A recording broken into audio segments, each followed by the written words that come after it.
Hey there. I have been grading your papers that you wrote about your interviews, and I also graded the discussion board posts regarding the interviews, and I wanted to touch base a little bit. There still seems to be some confusion about the difference between primary and secondary sources, and I wanted to clarify that. I kind of threw you a little bit of a curveball asking you to think about the interviews as both primary and secondary sources in this case. I know that was a little tricky. Some folks went about it in some interesting ways. Most people got caught up when it came to thinking about their individuals as secondary sources. Let's think about that case a little bit more and the larger issue a little bit more. In terms of the papers that you did, people often did an okay job regarding primary. The important thing to think about when you're thinking about primary sources is that it's unfiltered. It should be the original utterance. For example, in this case, your individuals wouldn't be primary sources regarding TV shows they watched. They wouldn't be primary sources about The Twilight Zone or The Ed Sullivan Show or CSI. What they would be primary sources about would be viewership during that period. If what was being studied was people viewing, or what was being studied was, say, middle-class families in Chicago, then they would be a primary source. They are that thing. You see where I'm coming from? That's the case in which they're unfiltered. That's the case in which their oral history is providing kind of the original thing, like an autobiography.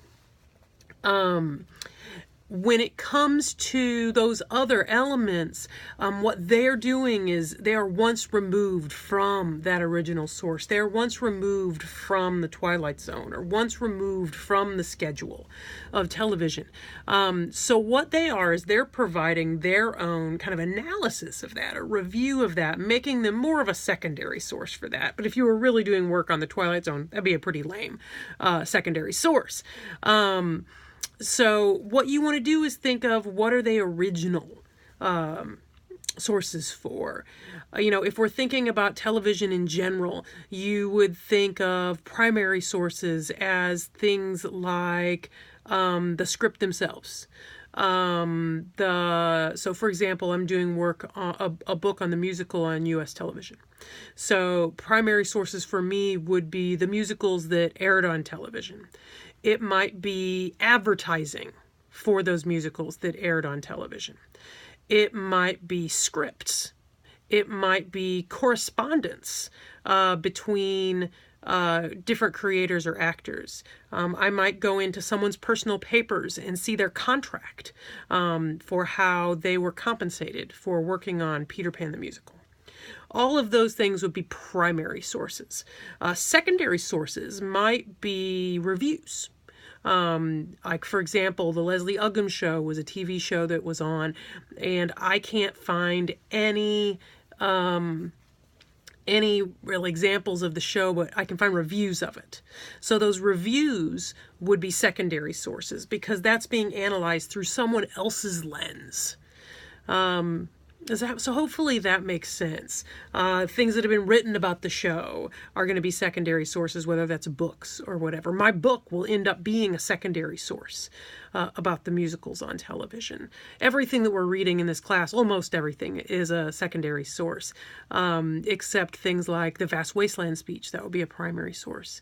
The NAB code that they followed with regard to what could be on television, that would be a primary source. If we're looking at the FCC website, that legislation or that regulation, those are primary sources.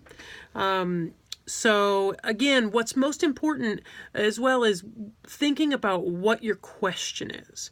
What is it that's being looked at? So again, in the case of the interviews, think about what they are the primary resource for. What did they specifically experience unfiltered? So hopefully that makes a little more sense. I've also, following this, attached a link to a video about primary versus secondary sources. I'd really like you to go ahead and watch it. You're still going to have to deal with sources one more time on your Pecha Kucha.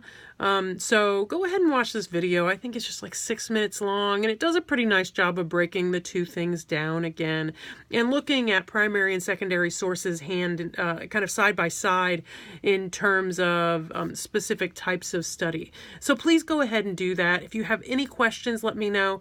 And when you're working on your Pecha Kucha, if you have any questions, let me know. Please make sure that you look at both the assignment sheet very closely and the rubric very closely. If I were you, I would be using the rubric as a checkoff sheet, not checkoff as in, the playwright, but I would be making sure that it's kind of a checklist to make sure you've done everything and you know where you're going to lose points.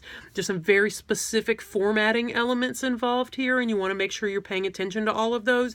And most importantly, well, maybe not most importantly, make sure you're doing the show you've been assigned. Everyone was assigned a show. You were given the opportunity to choose your own show. You're going to find this early in the news items. I'll actually go ahead and kick that to the top right now, so everyone can see it. So you don't lose track of it, but you have to do the show that you were assigned unless you have discussed this with me otherwise. Okay, we are so close to being done. We can see the light at the end of the tunnel. If you have any questions, please get in contact with me. And that's pretty much my story. Okay, I will see you on the boards, and I look forward to hearing from you guys and look forward to reading your Pecha Kuchas. Okay.